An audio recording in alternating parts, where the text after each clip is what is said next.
Préparez-vous à frissonner. Ce mercredi 22 mars 2023, France 2 dédie sa soirée au thriller Une confession, portée par Laurent Gérard et Catherine Fro. Un rôle étonnant pour l'humoriste, qui s'est confié sur cette grande première à Téléstar. Un homme habité par plusieurs personnages. Voilà comment le talent de Laurent Gérard pourrait être résumé. Depuis plusieurs années, l'humoriste multiplie les imitations avec une facilité déconcertante. Et surtout beaucoup de tendresse. De Céline Dion en passant par François Hollande, la moindre de ses interventions fait mouche. Ce n'est pas seulement la voix qui change. Si est aussi une affaire d'expression. Un résultat bluffant, et fruit d'un travail de longue haleine. N'en déplaise à l'ancien président de la République, peu fan de son imitation. Homme de scène, Laurent Gérard a aussi plus d'un tour dans son sac.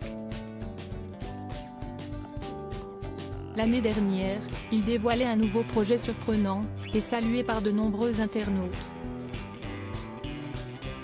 Ce mercredi 22 mars 2023, il s'apprête une nouvelle fois à surprendre son public avec un rôle inattendu.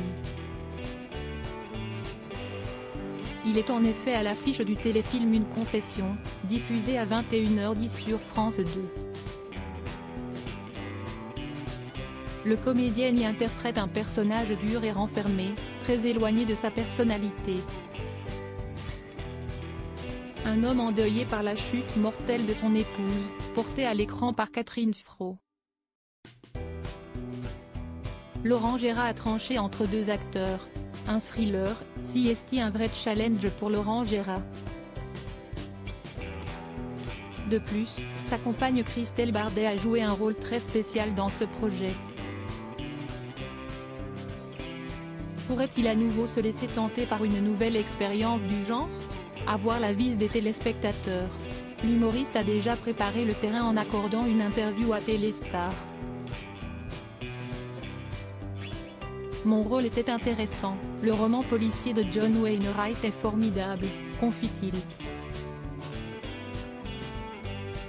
Quand nos confrères lui demandent s'il se sent plutôt comme le Ryan Gosling français ou le nouveau Lino Ventura, la réponse ne se fait pas attendre. Ah non, pas Ryan Gosling. Je ne l'aimais pas, il a deux expressions. Je préfère Lino, quand même. L'acolyte d'Emma Stone appréciera.